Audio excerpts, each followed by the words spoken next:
حطوا لايك عشان خاطري يا حبايبي. بسم الله الرحمن الرحيم، والصلاة والسلام على أشرف المرسلين سيدنا محمد. اللهم صل وسلم وزد وبارك وأنعم عليك يا حبيبي يا رسول الله. مالك أصر إن هو اللي يبدأ معاكم الفيديو، فسموا الله كده وصلوا على رسول الله وادعوا له دعوة حلوة كده من قلبكم لعل الله يستجيب لكم، وحطوا لايك علشان خاطر مالك. معايا هنا إيه؟ دي نتاية بطة كده صغيرة. هنعملها إيه بقى؟ بصوا، إيه، أكل البلدي المصري بتاعنا الجميل ده، بس بقى بطريقة هتعجبكم جدا جدا جدا، وهتغير من الطعم خالص خالص خالص. انا بشرة هنا بصلاية، حطيت عليها شوية ملح وشوية فلفل ونص ليمونة قبل ما اسلق البطاية كده الصغننة اللي معانا دي. طبعا انتوا عارفين ان انا قاعدة انا ومالك وعادل بس، فلما بعمل اكل بعمل على القد، مش لازم اروح اعمل وليمة واعمل حاجات كده كبيرة واغيظ الناس بيها، والكلام ده حرام، غيرنا مش لاقي. دي نتاية بطة كده جايبينها ب250 جنيه، 2 كيلو على قدنا صغيرة، مش لازم اروح اجيب دكر بط 5 و6 كيلو عشان اعمل شو واعمل فيديو والحوارات دي. تبلته كده بالطريقة الجميلة دي، بسيطة خفيفة خالص، وهركنه كده ساعتين زي ما انتوا شايفين كده، ولفيته بالورق. حطيت حلة فيها مية على النار، وحطيت فيها بصلاية وجزراية، عندك خضار حطي بقى، بصي حاجات كده ايه. حطيت هنا 3 فصوص حبهان كده وفتحاه من قلبه، وشوية ورق لوري وشوية فلفل اسمر. وطبعا ما حطيتش ملح لان هحط الملح كده ايه، انا متبله البطه عليها شويه ملح، وهحط برضو ملح في الاخر لما تستوي عشان الملح بيأخر من السوا بتاعها. وطيت عليها النار، غلت كده، وبعد ما تغلي بصوا معلهاش ولا ريم ولا اي حاجه، غسلها مخليها زي الفل، معلهاش ريم نهائي. ومكان التتبيله برضو حطيتها في الحله كده مع الشوربه، هتبقوا تشربوا شويه شوربه عمر ما دقتوا زيهم في حياتكم. طريقه جميله وبسيطه وخفيفه. غلت، وطيت عليها النار، حطيت عليها عصير الطماطم ووطيت عليها النار، وركنتها بقى كده ايه على جنب. معايا هنا بقى صينيه، حطيت فيها شويه زيت وشويه شرايح كده من البطاطس، وجربي تعملي صينيه البطاطس بالطريقه دي هتوديكي في حته تانية خالص. الاكل البلدي بتاعنا بتاع زمان، بس احنا مطورين في الطريقه شويه، يديكي طعم جديد كده، وحاجه كده جميله جميله جميله، هتدعيلي لما تعمليها. كده شوحت شوية البطاطس في شوية الزيت، وحطيت عليهم فصين من التوم كده مهروسين من اللي عندي من اللي انا مخزناه، وحطيت عليهم بصلايه مبشوره وتقليبه كده. وخدي بقى طعم صينيه بطاطس عمرك ما دقتي زيها في حياتك وهتدعيلي. حطيت بقى معلقه هريسه شطه كده صغيره، لان انا ولادي بيحبوا السبايسي وبيحبوا الحاجه الحراقه، ما بيحبوش الحاجه البارده. معايا بشرة جزرايه كده، كنت بشرة نصها لصينيه البطاطس ونصها اللي حطيته سلقت مع البط.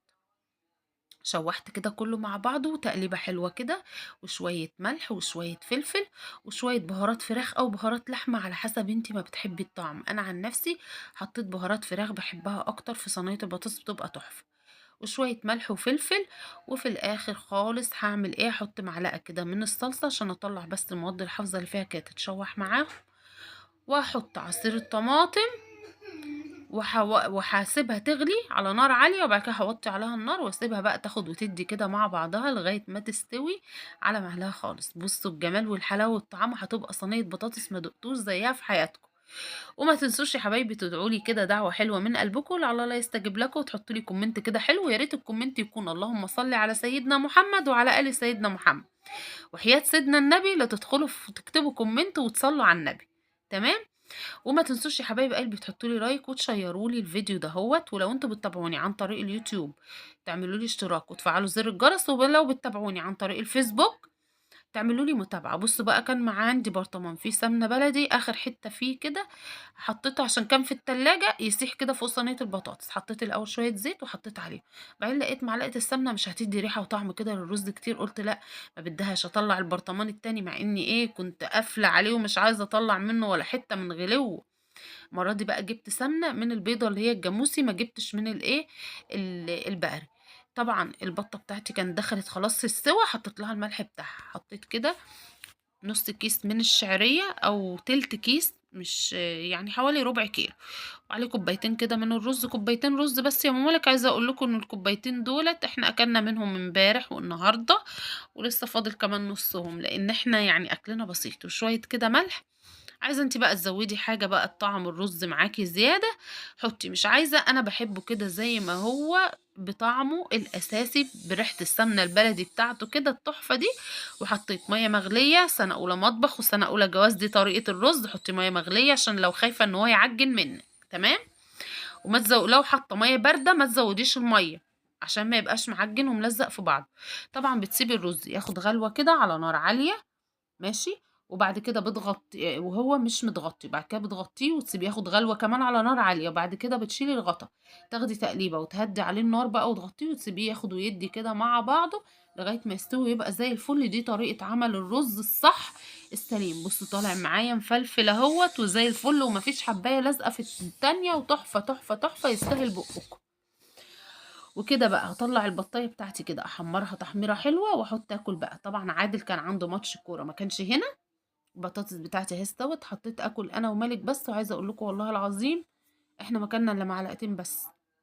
طبعًا الست اللي قاعدة لوحدها دي جوزها مش معاها، أنا أحيانًا لو مش باصوّر الفيديو باحط كده شوية رز عليهم حتتين بطاطس، عليهم حتة فرخة أو حتة لحمة، باقعد آكلهم كده من غير ما أحضّر صينية ولا أي حاجة. بس أنا عشان باعمل فيديو حبيت أورّيكم كده الصينية وهي محطوط عليها الأكل يفتح النِفس، الأكل البلدي بتاعنا بتاع زمان ده، وشوية زيتون من اللي أنا عاملاهم كده لرمضان تحفة، فحبيت أورّيكم. لكن طبعًا أنا في العادي والله، والله ما باحضّر صينية خالص، باخد طبق على إيدي وكل عيّل كده طبق، وعندي مالك ما بياكلش فراخ ولا لحمة ولا أي حاجة من دي، أخدت أنا كده الكتف بس البطاية كانت سخنة نار، قطعت كده وأكلتش منه إلا نسيرة بس. طبعًا اللي قاعد لوحده ده الله يعينه بس على قعدته لوحده. اللي وصل معايا هنا الفيديو حبايبي ما تنسوش تقولوا لي بتتابعوني منين، وتحطوا لي لايك يا حبايب قلبي، وأسيبكم بقى في حفظ الله ورعايته، مع السلامة.